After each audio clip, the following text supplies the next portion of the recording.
começando o Artigo 5º, um programa que leva até você temas que estão na Constituição Federal, que fazem parte do dia a dia de todos nós, cidadãos brasileiros. No programa de hoje vamos falar sobre marcas e patentes. O artigo 5º determina que é assegurado aos autores de inventos industriais o privilégio temporário de sua utilização. A lei também protege as criações industriais, a propriedade das marcas e o nome de empresas, sempre levando em consideração o interesse social e o desenvolvimento tecnológico e econômico do país. E para falar sobre marcas e patentes, nós temos dois convidados no estúdio do Artigo 5º. Está aqui conosco o advogado Mauro Maia, procurador-geral do INPI, Instituto Nacional de Propriedade Industrial. Ele é especialista em direito da propriedade intelectual. Já bem-vindo, doutor Mauro. Essa é uma área que é incentivada e que tem crescido no Brasil. Eu posso dizer que hoje o Brasil vive um grande momento no campo da propriedade intelectual, né? Eu sou testemunho, pelo menos de 1988 para cá, é o período em que eu estou à frente da Procuradoria, funciono na Procuradoria-Geral do INPI, eu não vi até aqui um momento onde a propriedade intelectual e industrial em particular tivesse tanto foco, fosse tão disseminada e estivesse ganhando tanta conscientização por parte, inclusive, do próprio governo. E também está aqui conosco o advogado José Walter Queiroz Galvão. Ele é especialista em propriedade intelectual e professor do Centro Universitário de Brasília, UniCeub. Já bem-vindo, doutor José Walter. No Brasil, a propriedade intelectual é respeitada? Na verdade, Flávia, a propriedade intelectual ela é um pouco ainda desconhecida, né? O que não significa dizer que não haja uma legislação boa e que isso não significa dizer que haja efetivamente um desrespeito à propriedade intelectual. O que há, na verdade, é um desconhecimento dos regramentos sobre propriedade industrial. Então, não se pode dizer que haja efetivamente um desrespeito, mas ainda existe uma dificuldade dos inventores de saber a quem tem que recorrer, como que tem que recorrer, o que fazer para obter uma patente, na verdade. Então é isso que nós vamos tentar esclarecer aqui. E mais do que ter uma boa ideia e colocar em prática, quem inventa um produto tem que ter o cuidado de reconhecer a patente. E mesmo assim, corre o risco de ter que brigar na justiça para receber pela invenção. É o que acontece com o autor do Bina, que apesar de ter revolucionado a telefonia, não consegue receber pela ideia. O gesto é automático. Quando o celular toca, você imediatamente olha quem está chamando antes de atender a ligação. O que muita gente não sabe é que esta comodidade só é possível graças a um brasileiro.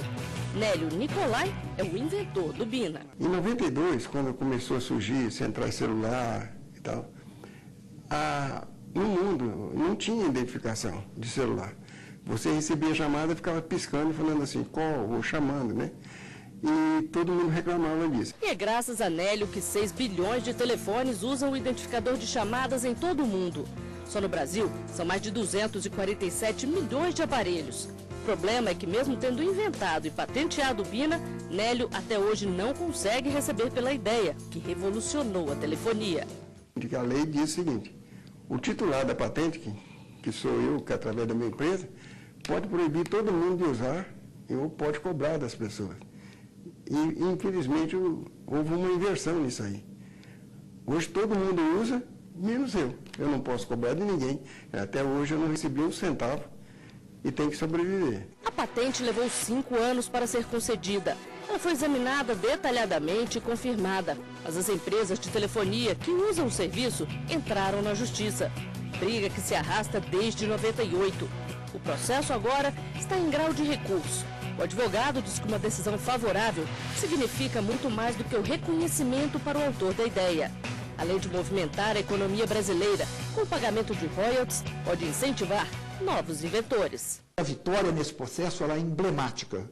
Ela é emblemática do que representa o reconhecimento da inteligência brasileira, o que pode representar como caminho aberto para novos inventos, novas patentes e até incentivar a que se faça.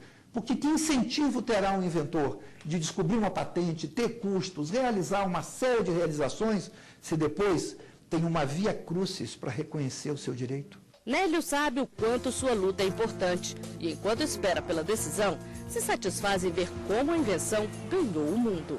Só a satisfação de ter um invento e está incentivando o Brasil a mudar essa característica dele, ser reconhecido, não pelo que ele é hoje, mas pelo que ele é realmente, que é a inteligência nossa, a criatividade, eu já me vou com satisfeita. Eu posso estar no elevador, em qualquer lugar que eu estou, até vendo novela, vendo filme americano, né? A pessoa atende, pega o celular e olha a primeira coisa para olhar quem é que está ligando. Para mim é como se fosse a primeira vez. É uma sensação que é difícil até de explicar. Doutor Mauro, se a patente foi reconhecida, por que essa briga se arrasta há tanto tempo e é tão difícil vencer? É um contencioso, né? É um contencioso onde que envolve muitos interesses econômicos, quer dizer, há uma discussão onde a verdade absoluta do senhor Nélio Nicolau é questionada por uma outra parte e o NPI é parte também dessa ação judicial.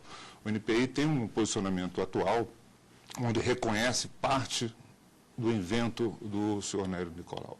Então, o NPI, o que significa dizer isso? Significa dizer que parte daquela patente que foi concedida pelo NPI e que depois veio a ser questionada no âmbito do judiciário, para o NPI significa que ele tem direito, sim, à parcela daquilo que ele foi concedido pela autarquia.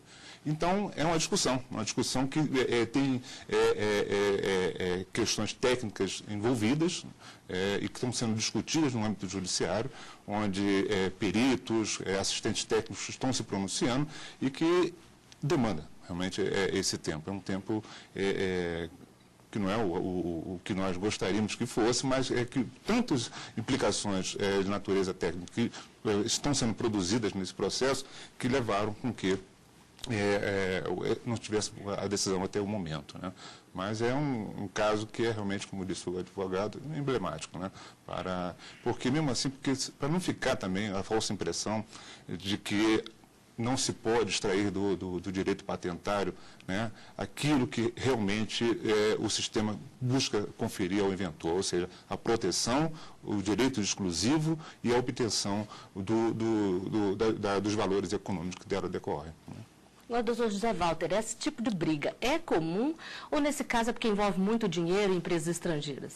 Olha, na verdade, esse caso do Nélio é um caso realmente sui generis. Eu acho que tem diríamos assim, eu diria que no âmbito da propriedade industrial, em termos econômicos, eu acho que esse é o maior caso que existe no mundo hoje.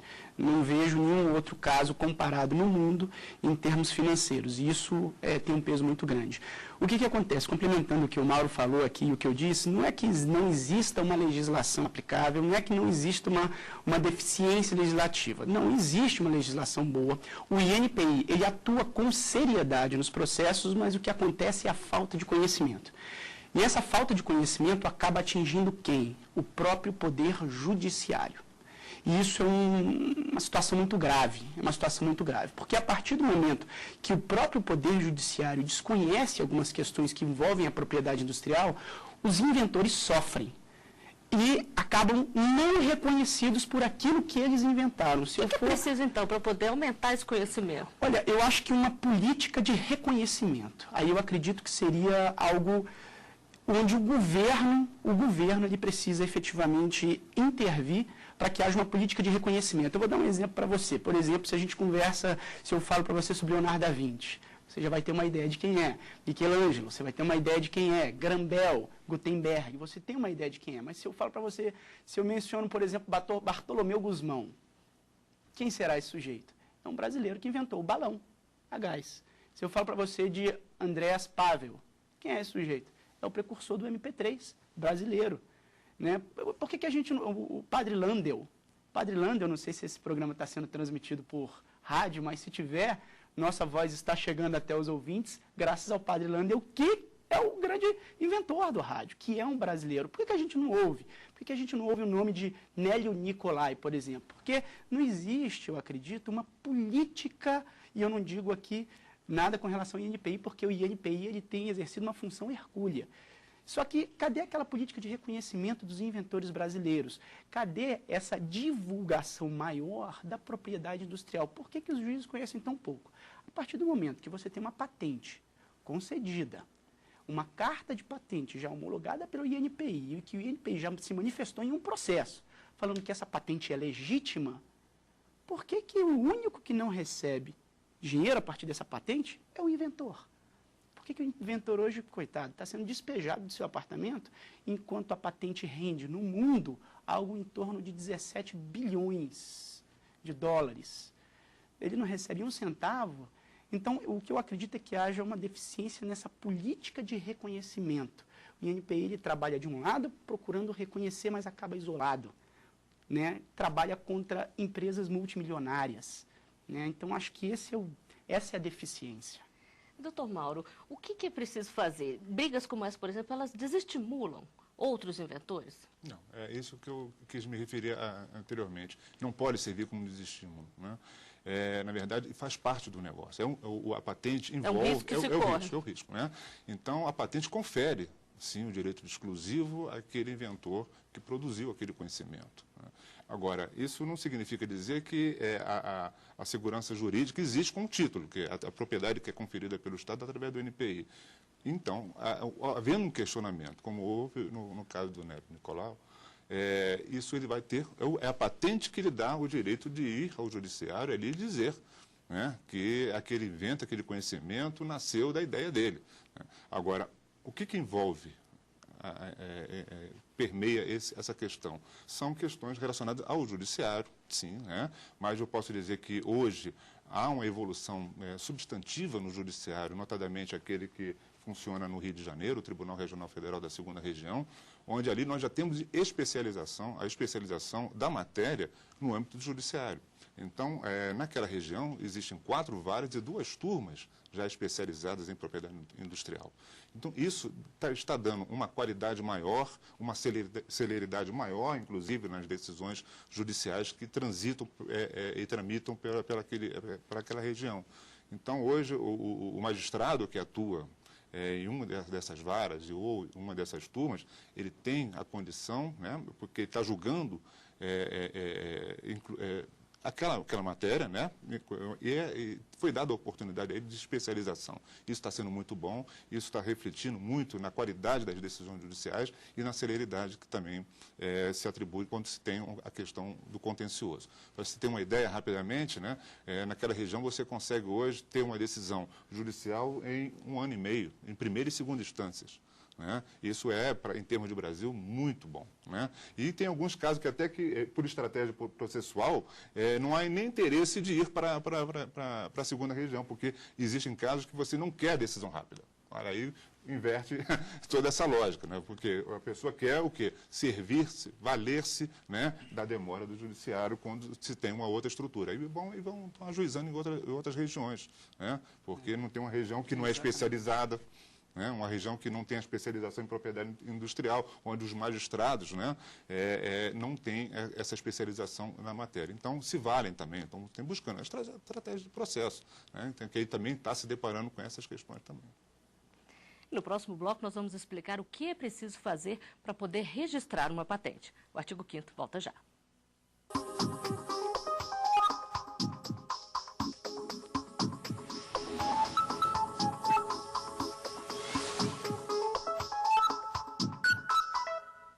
De volta com o artigo 5º. Os nossos convidados são o advogado José Walter Queiroz Galvão, especializado em propriedade intelectual, e o advogado Mauro Maia, procurador-geral do INPI, Instituto Nacional de Propriedade Industrial. No programa de hoje estamos falando sobre marcas e patentes. E nas ruas as pessoas falam sobre os direitos dos inventores. A equipe do artigo 5º foi conferir as opiniões. Esse é o elemento que inventou. Ele teve a ideia que veio na mente dele, então eu creio que ele deveria ganhar no mínimo alguma coisa. Ele teve a ideia, então quem tem que ganhar é quem inventou, né? É muito regulamentado a questão da patente no Brasil, como no exterior, por exemplo. A nossa legislação não é eficiente como de alguns outros países, né, que alcançaram um nível de proposta para esse tipo de criatividade humana que é interessante. Aqui não existe isso. Falta melhorar muito ainda.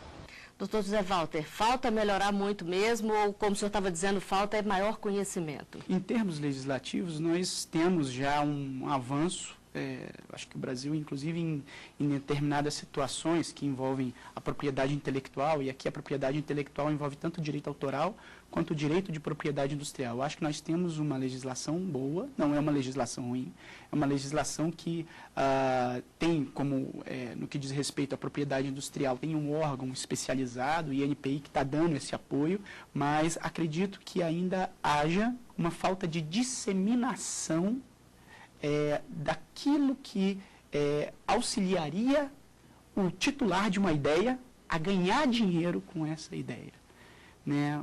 Como ele pode fazer, aonde ele pode ir. Se nós temos, por exemplo, a defesa do consumidor sendo tão propagada na televisão, né, se propagando tanto o Código de Defesa do Consumidor, por que a gente também não propaga a Lei de Propriedade Industrial, 9279, de 96?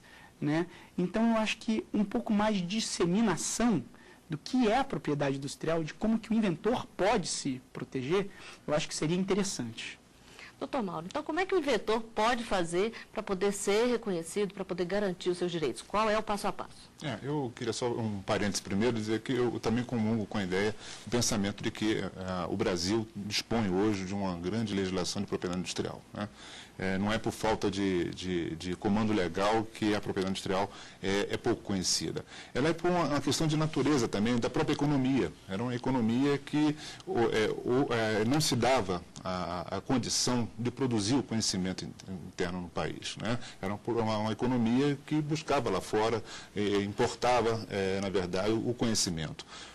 Isso está mudando. O Brasil está hoje encontrando um patamar econômico diferenciado do que era antes, né? E com isso, nessa esteira, naturalmente está surgindo o assunto da propriedade industrial. Então, em razão da mudança do status econômico que o país hoje se depara, a propriedade industrial, naturalmente, né, ela também está crescendo. Nós encontramos hoje políticas de desenvolvimento econômico lançadas pelo governo, colocando a propriedade industrial, a inovação, como um dos carros-chefes da economia, né? Então, a consciência de que o elevar do patamar econômico do país, ele necessariamente vai ter que passar pelo aumento da inovação. Então, sem inovação, o Brasil não vai conseguir chegar, por uma questão óbvia, a um patamar econômico de desenvolvido. Né? Então, passa por aí. Agora, a legislação, com isso, né, as pessoas, a indústria, né, vai tomar melhor conhecimento do que vem a ser a propriedade industrial, a importância da propriedade industrial num cenário econômico. Então, isso está vindo naturalmente, está surgindo naturalmente. Fora isso, paralelo a isso, o INPI tem feito um trabalho grande, né, de disseminação da matéria. Então, o INPI trabalha, funciona com a CNE, SEBRAE, dentro das secretarias de comércio estaduais, enfim, dentro das universidades. As universidades hoje estão começando a ter conhecimento da importância da inovação. São as incubadoras, os núcleos de inovação tecnológica, enfim, isso tudo está sendo capilarizado e mostrando a importância da propriedade industrial. E hoje se fala muito. Eu, como eu falei no início do programa, eu sou testemunha de um momento singular sobre a propriedade industrial. Eu acho que esse programa é um exemplo de como a gente está começando a tratar diferentemente a matéria, né? Porque até então era impensável, né, você trazer para um programa uma discussão relacionada à propriedade industrial. Então, isso aqui, o programa de hoje é um exemplo disso, né? E como é que as pessoas fazem para poder registrar uma marca ou patente? Marcas e patentes, você tem que se dirigir ao NPI e buscar lá o registro, né? Então, é o NPI que é o órgão único, o órgão responsável e autorizado para conferir a propriedade industrial no Brasil. Doutor Zé Walter, e no caso de um invento como o BINA, que é usado pelo mundo todo, vale a legislação de qual país? Do Brasil, de outros países? Como é que fica isso? Olha, na verdade, o Brasil ele aderiu a uma série de tratados internacionais que regem a matéria. O que significaria dizer que, a partir do momento que nós temos, por exemplo, uma determinada patente registrada aqui no INPI e seguindo determinados requisitos, obviamente específicos do próprio INPI, essa patente ela poderá sim ter validade em âmbito internacional, justamente por conta de vários tratados que o Brasil aderiu. Inclusive, o primeiro tratado que o Brasil aderiu há muito tempo atrás, que foi o Tratado de Paris, que que trabalhava com a propriedade industrial. Então, diríamos assim, não é que se aplique especificamente uma legislação de um país, mas quando a questão sai do país, a visão que se tem é uma visão internacionalizada. Porque, na parte econômica, o que vale é a legislação local. Então, a patente depositada e registrada, concedida no Brasil, ele tem o direito, o inventor vai ter o direito de excluir terceiros, né, de utilizar aquele conhecimento dele no país. Agora, aquele conhecimento que foi registrado no país, ele vai servir de referência para todo mundo. Ou seja, aquela novidade que foi produzida no país, ela exclui em outros países, quer dizer, para você não ter outra patente. Agora, o direito econômico daquele que depositou aqui no Brasil, ele só vai poder se valer no país, né, em razão daquela legislação local. O caso do Nelly, por exemplo, que é um caso mundial, ele vai acabar tendo um reflexo da legislação brasileira sobre os outros países, como o doutor Mauro falou. E aproveitando-se também um gancho da importância da aplicação da lei e do próprio registro, né?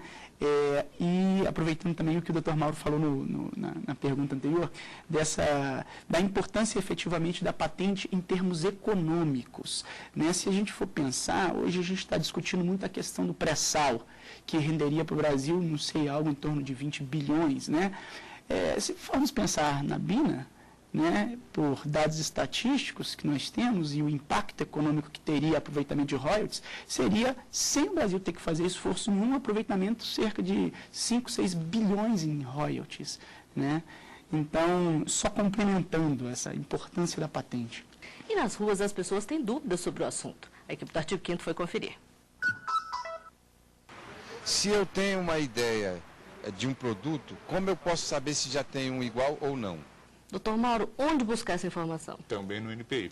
Mas é de fácil acesso? Está no site, por exemplo? O NPI hoje dispõe de um banco de dados, um banco de patentes, que tem 20 milhões de documentos, de referências de patentes, de conhecimentos. Aquilo que foi depositado a nível mundial, né, o NPI dispõe dessas informações. Então, em qualquer área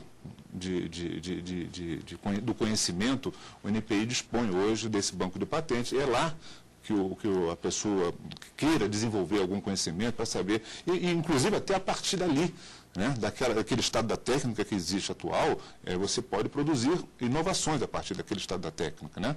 Ou seja, daquele conhecimento atual de determinado produto. Então você vai ao NPI, olha, o estado da técnica é esse, o conhecimento é esse, e a partir daqui você pode produzir outras inovações, porque é assim que gira o círculo virtuoso da propriedade industrial.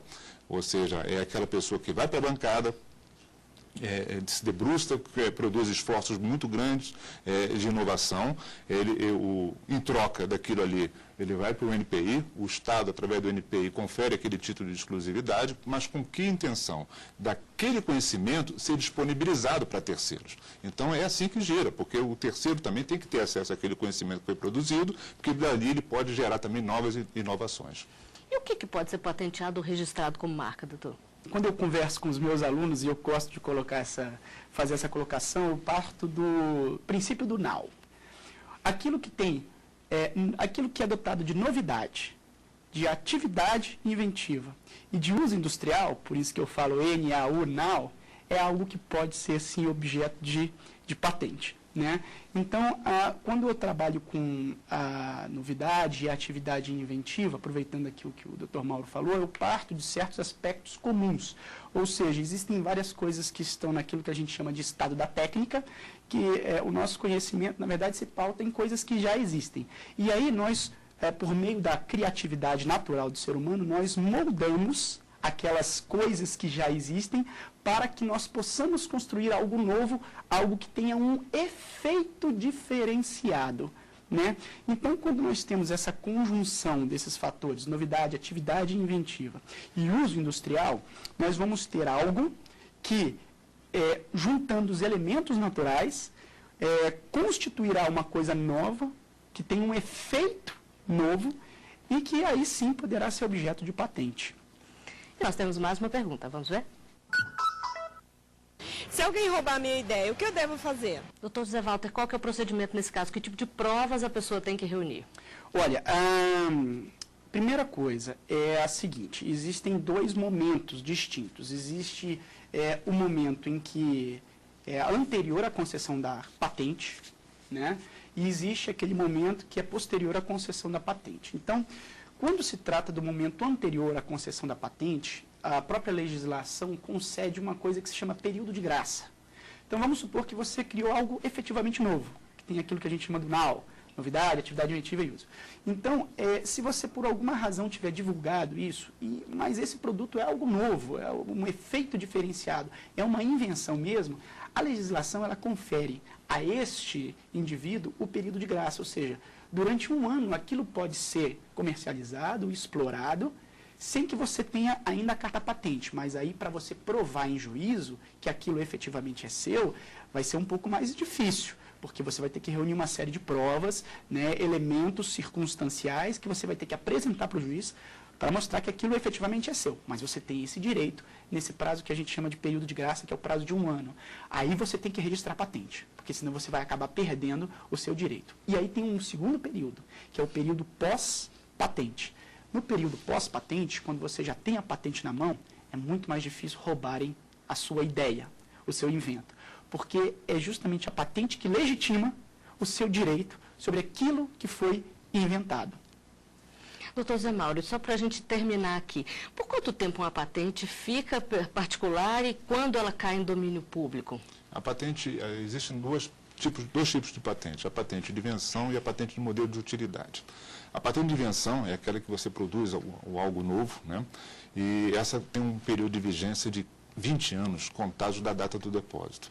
A patente de modelo de utilidade é aquela que dá um incremento naquilo que já é conhecido, essa tem 15 anos. É uma patente que tem um prazo inferior, menor de vigência, né? E nesse período você tem o período exclusivo, né? Então, ninguém pode produzir a não ser aquele detentor daquela patente.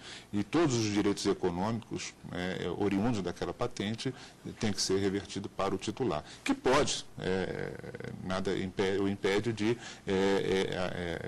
fazer um contrato de licença de uso daquela patente. Pode ceder ou vender a patente, pode ceder, pode vender e pode autorizar também o uso e ter dali os benefícios ali em royalties daquilo. Isso vale também para as marcas? O prazo de vigência de uma marca, ele vale por 10 anos, mas é possível a renovação a cada decênio, né? Então, você pode, enquanto tiver interesse, fazer a renovação daquelas marcas e ter as marcas aí, como Coca-Cola aí, que vão lá de 1800 e alguma coisa, né? Então, diferente da patente. A patente não. A patente é um período de 20 anos ou de 15 anos, onde acabou, não há como prorrogar aquela vigência, né? Então, há um interesse social. Aí aquilo cai no domínio público, né? Então, por quê? Porque a ideia, o sentido do sistema de propriedade industrial é fazer com que confira o incentivo ao que ele inventou, né, para produzir, para poder oferir lucros daquilo ali, né, mas ele disponibilizar aquela ideia também para terceiros. Então, com isso, por quê? Porque isso é que vai promover o desenvolvimento econômico, tecnológico e social do país. Bom, nós estamos chegando ao final de mais um artigo 5º. Dr. José Walter Queiroz Galvão, Dr. Mauro Maia, eu agradeço a participação de vocês aqui conosco e a gente se vê na semana que vem. Até lá.